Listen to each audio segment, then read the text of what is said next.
Anyone who loves fishing knows it takes a lot of patience. So when Dennis, a longtime fisherman, didn't catch anything all day, he wasn't too upset.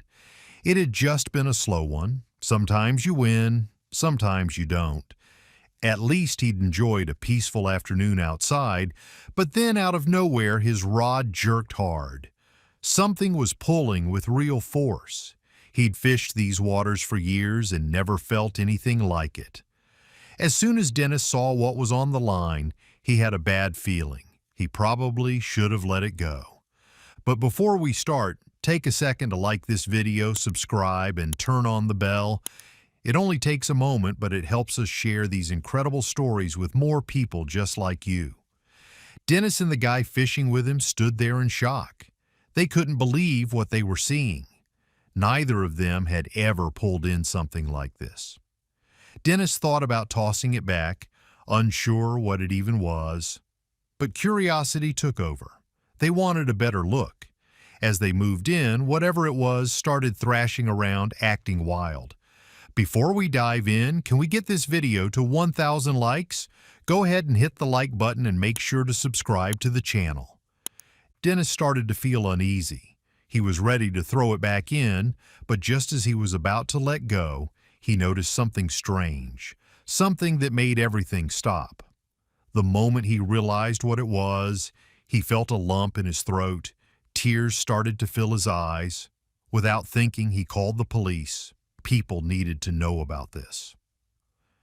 Dennis had been fishing with his granddad since he was 5. Ever since, it had been his favorite thing to do. Over the years, he felt like he'd seen everything the sea could throw at him. But this was different. What made it even more unreal was that it happened at the spot he and his granddad had always gone to. They'd caught so many fish here before, but nothing even close to this. A message popped up in Dennis's inbox from someone who had just joined the fishing forum a couple of weeks ago. He would have preferred someone with more experience, but no one else had replied to his post. And Dennis really didn't want to head out alone that day. So even though he had doubts about bringing a beginner along, he figured it was worth it. He planned to meet the rookie in the next town and drive out to one of his favorite spots, a place that meant a lot to him and his granddad.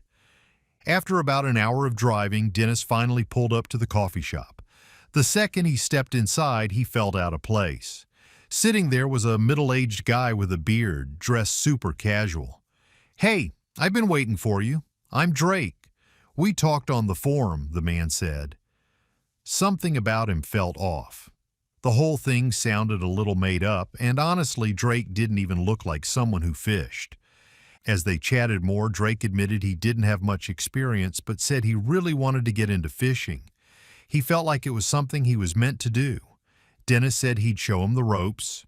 He still wasn't totally sure he trusted the guy, but maybe Drake wasn't as sketchy as he first seemed. Once they got on the water, Dennis was ready to prove he knew his stuff. He wanted to make it clear he didn't need help from anyone. But things didn't go how he planned. It was a mess.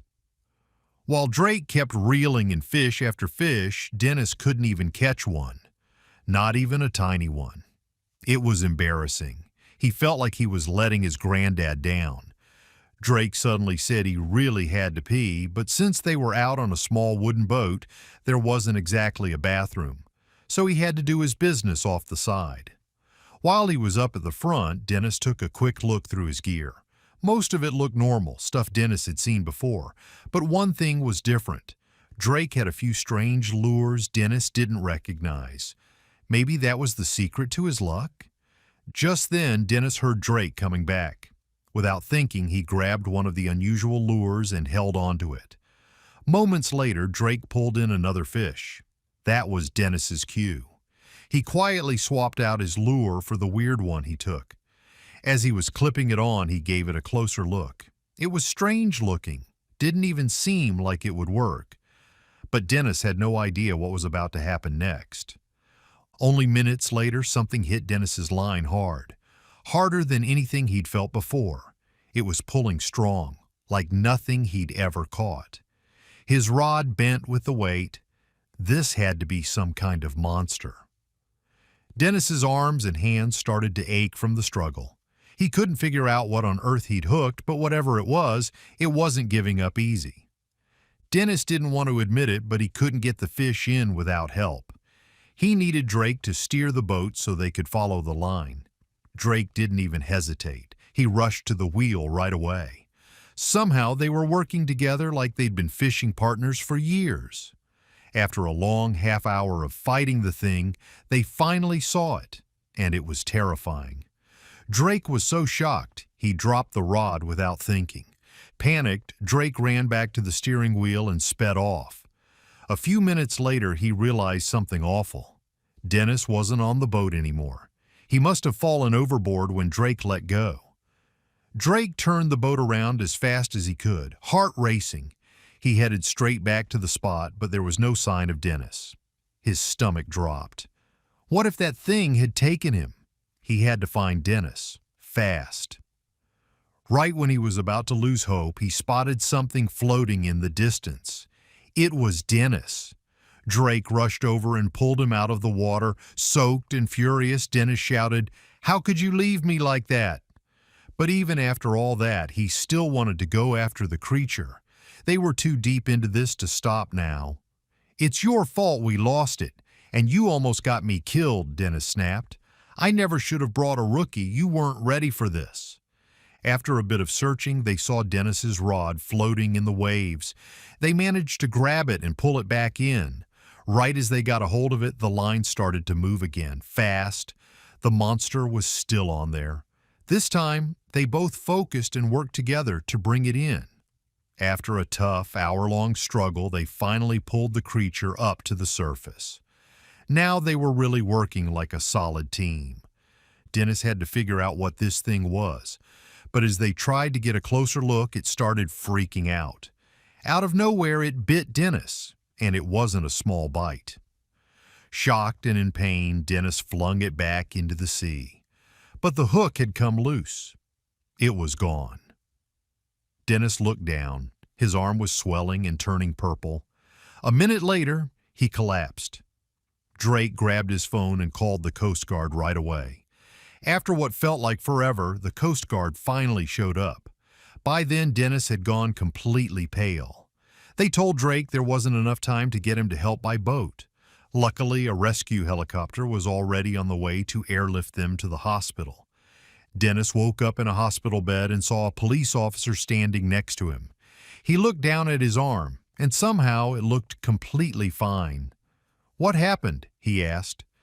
The officer told him that he and Drake had stumbled on a rare species of fish, one of the most venomous ever recorded. And because there's no anti-venom for its bite, Dennis had been incredibly lucky. But then, how was he still alive? The officer explained that Dennis had received a blood transfusion from his friend. That transfusion had saved his life. Confused, Dennis asked where Drake was, but the officer just shook his head. There was no Drake, not in the hospital, not on the helicopter. Then the officer told him why he was really there. Dennis had made an extraordinary discovery. That fish had rarely ever been seen before, and there were no known survivors of its bite. The media was waiting outside for an interview, and the officer was there to escort him. Dennis sat up and asked for a moment alone so he could get dressed. The officer stepped out. As Dennis changed, he noticed something under the pillow on the chair, a letter. Curious, he picked it up and opened it.